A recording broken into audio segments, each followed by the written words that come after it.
Assalamualaikum warahmatullahi wabarakatuh. Kali ini kita akan membahas mengenai konsumsi energi di bangunan. Nantinya akan ada 4 subchapter, yaitu penggunaan energi akhir di bangunan itu sektornya itu untuk apa aja, lighting, AC, appliance, dan sebagainya. Lalu kita akan membahas lebih detail lagi di bagian thermal, lalu juga ada beban pendingin, dan juga untuk perhitungan efisiensi dari pendingin yaitu COP dan IER.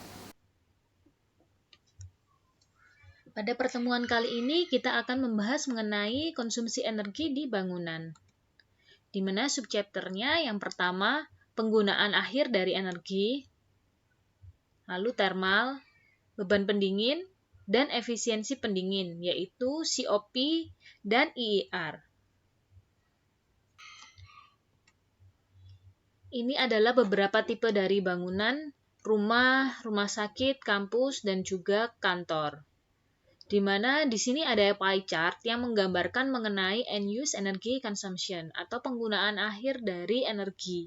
Kita lihat untuk rumah, 24,7% digunakan untuk pengkondisian thermal atau digunakan untuk AC. Lalu setelah itu disusul oleh lampu dan disusul oleh peralatan elektronik lainnya yang biasanya digunakan untuk kulkas dan juga untuk memasak. Lalu kita lihat di rumah sakit, 56%-nya digunakan untuk pengkondisian udara, lalu disusul oleh peralatan medis, penerangan, dan penggunaan lainnya. Lalu untuk kampus, di sini sekitar 50% digunakan untuk AC, lalu digunakan untuk peralatan kantor lainnya dan juga lampu. Ini untuk perkantoran, 66% digunakan untuk AC, lalu 15% untuk penerangan, dan 19%-nya untuk kantor. Di sini untuk end use energy consumption bisa kita bagi ke dalam 3 kategori besar, yaitu untuk pengkondisian thermal, lalu untuk pencahayaan, dan juga untuk peralatan elektronik. Ini tadi bisa dibagi menjadi 3 untuk end use energy consumption-nya. Nah, yang terbesar itu memang dari pengkondisian thermal. Maka dari itu, mari kita bahas lebih detail di pengkondisian thermal dengan cara menghitung cooling load-nya atau beban pendingin. Jika berbicara mengenai thermal di suatu bangunan, maka erat kaitannya dengan cooling load atau beban pendingin, di mana beban pendingin ini adalah laju per jam panas yang harus dikeluarkan dari suatu bangunan untuk menjaga temperatur di dalam bangunan tersebut. Beban pendingin berasal dari beberapa faktor. Misalkan di sini ada case-nya dari Petronas University Malaysia. Faktor terbesar dari beban pendingin berasal dari building envelope atau selubung luar bangunan. Misalkan tembok, kaca, lalu atap. Disusul oleh equipment atau peralatan listrik.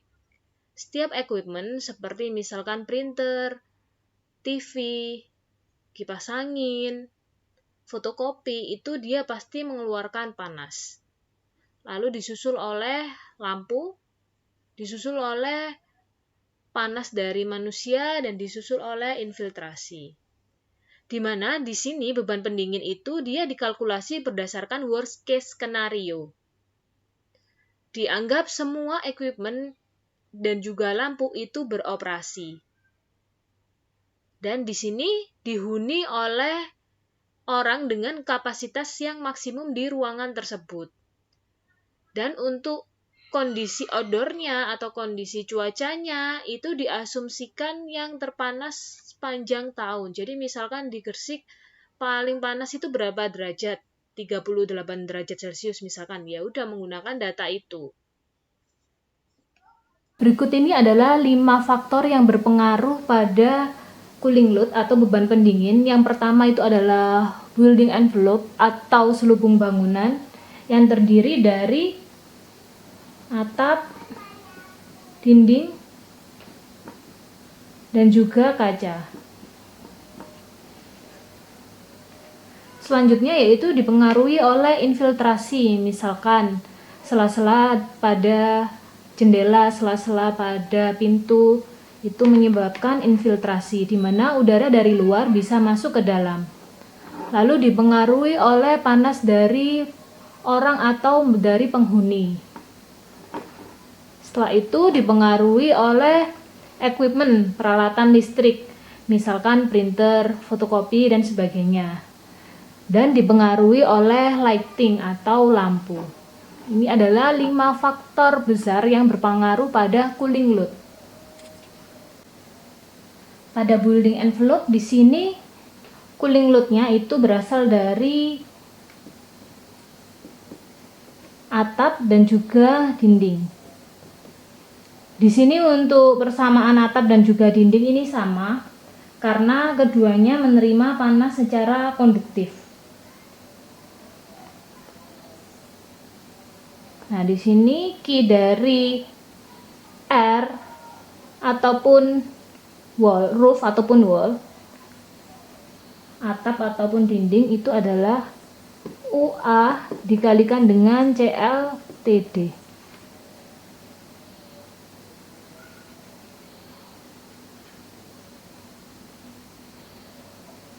Nah, di sini untuk key-nya itu adalah cooling load. Satuannya watt panas. Lalu U-nya itu adalah koefisien heat transfer pada dinding maupun pada atap, di mana satuannya itu adalah watt per meter persegi kalikan Kelvin, di mana U ini juga bisa dituliskan rumusnya sebagai berikut, yaitu per R0 tambah R1 tambah R2 dan seterusnya sampai Rx. R ini apa? R itu adalah D per K. D itu ketebalan dalam meter, dan K itu adalah thermal conductivity.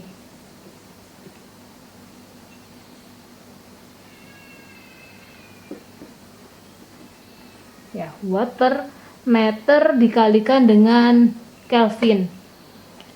Nah, ini contohnya seperti apa? Misalkan pada dinding. Dinding kan tidak hanya terdiri dari satu material ya.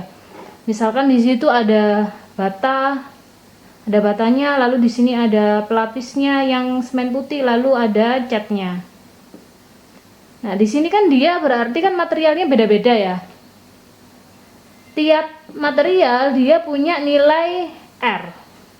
Di mana R itu dihitung, R hambatan atau resistansi dihitung dari ketebalan, ini kan pasti punya ketebalan ya, dibagi dengan K-nya, yaitu thermal conductivity. Nah, ini dia ada berapa materialnya, nanti R-nya dimasukkan ke persamaan ini, sehingga ketemu nilai U-nya, koefisien of heat transfer dari dinding, keseluruhan dinding ataupun keseluruhan atap. Oke, ini U-nya sudah, A-nya itu area.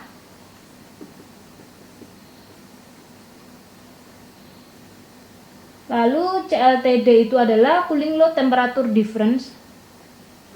Gimana ya, sini ya. Ini bisa dicari di tabel.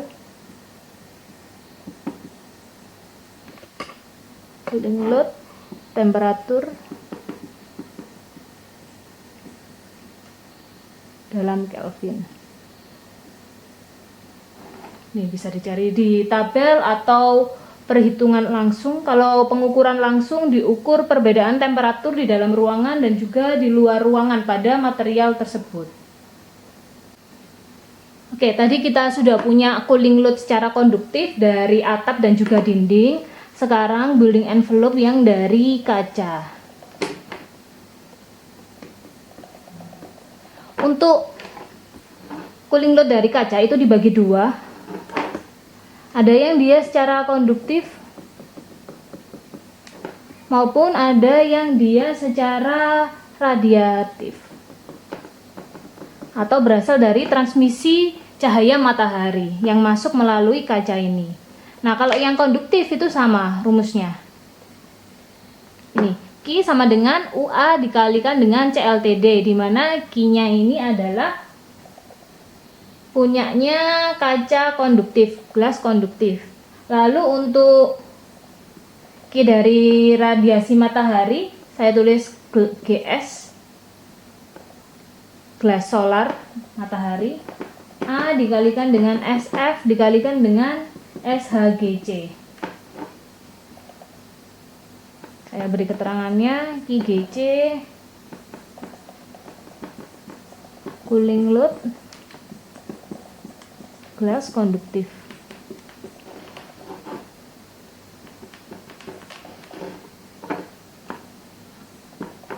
QGS cooling load gelas solar.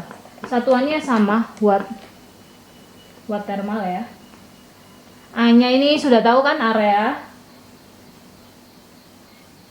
Sama, ini A-nya area. Lalu SF itu adalah solar factor.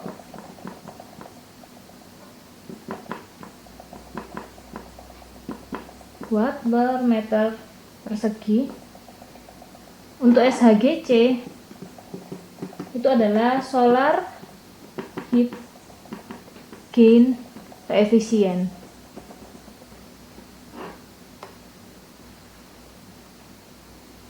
Nah, untuk solar factor ini dia tergantung dari posisinya di mana, orientasi dari kacanya itu hadap mana. Apakah hadap utara, hadap selatan, timur, barat, itu nilai dari solar faktornya sendiri-sendiri. Sudah ada di slide saya, silakan dibuka. Di situ di slide-nya itu berdasarkan standar SNI ya. Karena tiap negara kan pasti dia memiliki nilai SF yang akan berbeda-beda tergantung lokasinya di mana. Sedangkan SHGC ini adalah solar heat gain coefficient. Di sini untuk koefisiennya itu termasuk pemberian shading atau bagian atap dari jendela. Seperti yang saya jelaskan sebelumnya, misalkan ini jendela lalu ada shading seperti kanopi seperti ini. Dan juga koefisien pada kacanya itu masuk SHGC. Di sini memang tidak ada satuannya. Untuk building envelope yang lain, misalkan partisi, lalu ceiling atau langit-langit, lalu lantai, itu hanya menggunakan persamaan yang konduktif saja. Sama seperti tadi, persamaan pada dinding dan juga persamaan pada atap.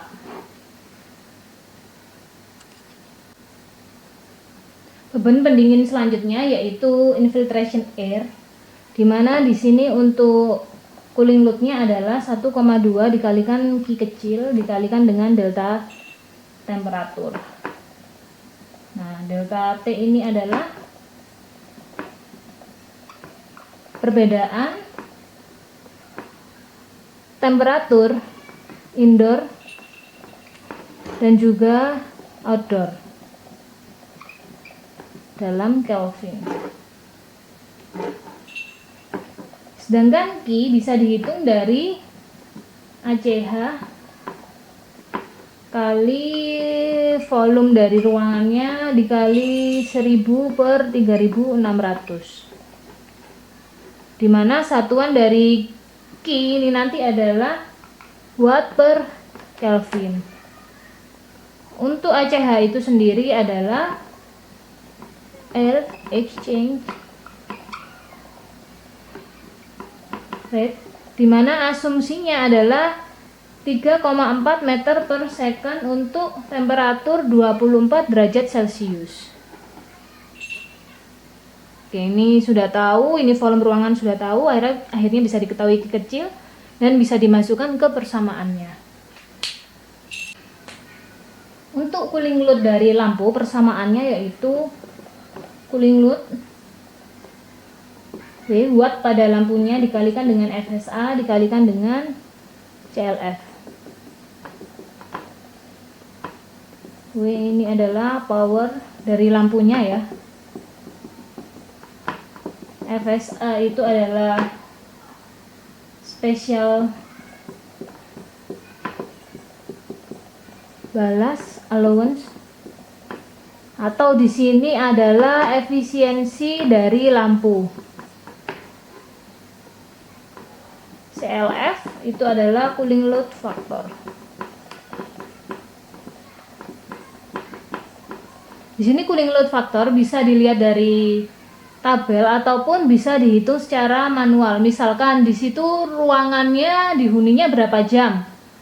Misalkan ruangannya dihuninya adalah 12 jam, berarti CLF-nya itu adalah 12 per dalam satu hari ada 24 jam. 12 per 24.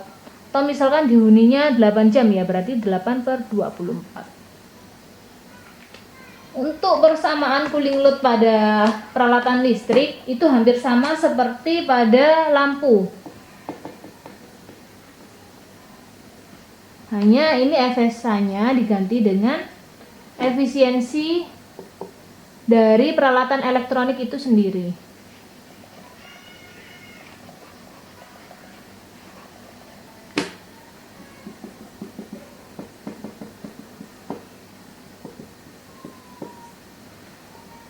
CLF-nya sama menghitungnya. Jadi misalkan di situ untuk ruangannya dipakainya 8 per 24. 8 jam dalam sehari dipakai 8 jam, berarti 8 per 24. Sehari dipakai 12 jam, 12 per 24. Atau kalau dipakai seharian ya 24 per 24. Untuk beban pendingin dari human occupant atau penghuni itu dibagi menjadi dua, ada key sensible N jumlah penghuni dikalikan dengan key sensible dikalikan dengan CLF.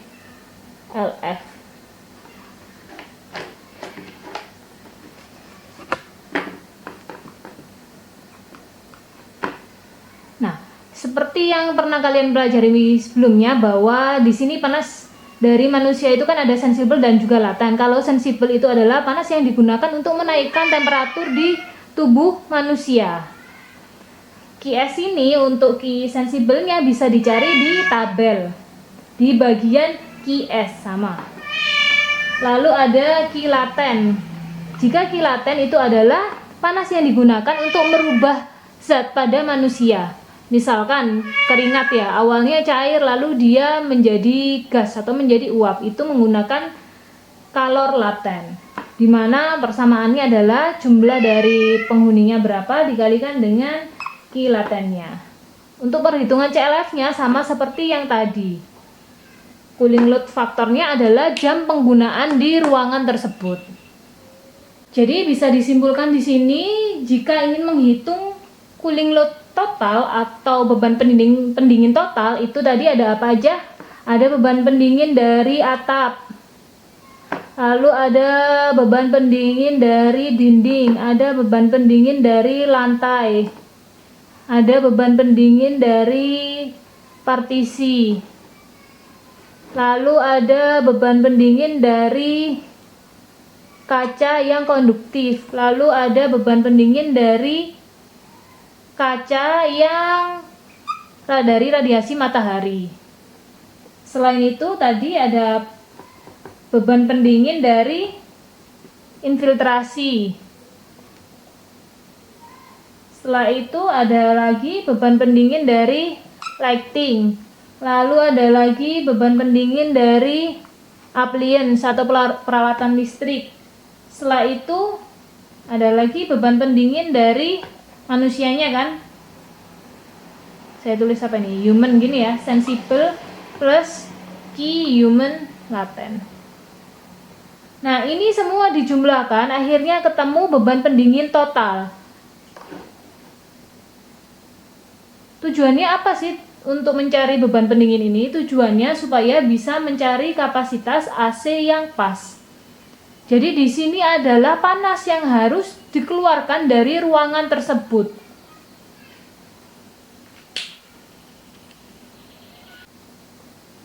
Jika berbicara mengenai pendingin, pasti kalian mengenal kata ini kan, COP, Coefficient of Performance, di mana COP itu didapat dari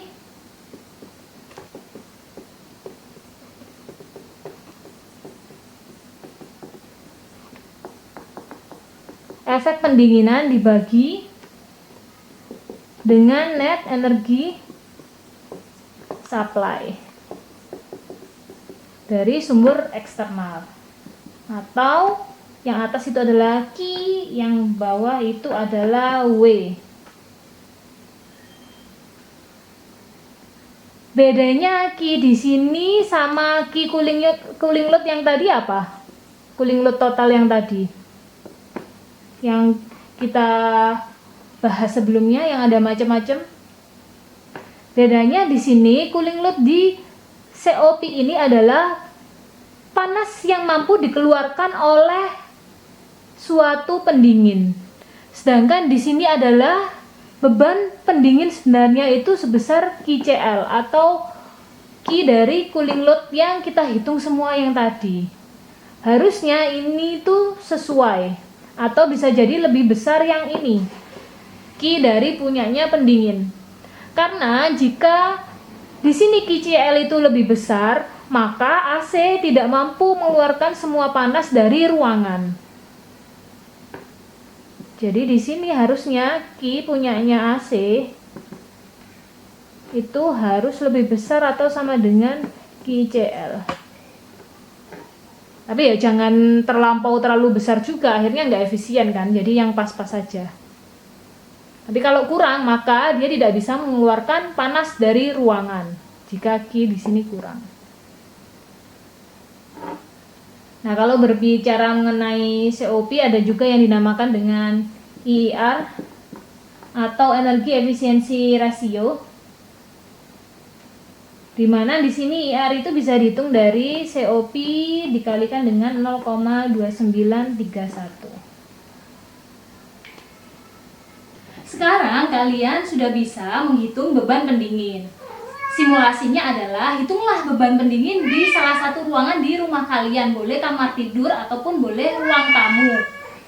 Nah, jangan lupa di sini jika kalian menghitung untuk partisi, jika di situ ruangannya bersebelahan dengan ruangan lain yang juga menggunakan AC, maka cooling load-nya adalah 0 karena tidak ada perbedaan temperatur di situ. Setelah kalian selesai menghitung cooling load, di situ saya berikan suatu case jika kalian memiliki AC 400 watt dengan COP 3,27, apakah AC itu bisa memenuhi dari beban pendingin kalian atau tidak? Ingat ya, untuk Q dari AC itu harus sama dengan atau lebih besar daripada Q cooling load di ruangan kalian. Oke, sampai jumpa. Wassalamualaikum warahmatullahi wabarakatuh.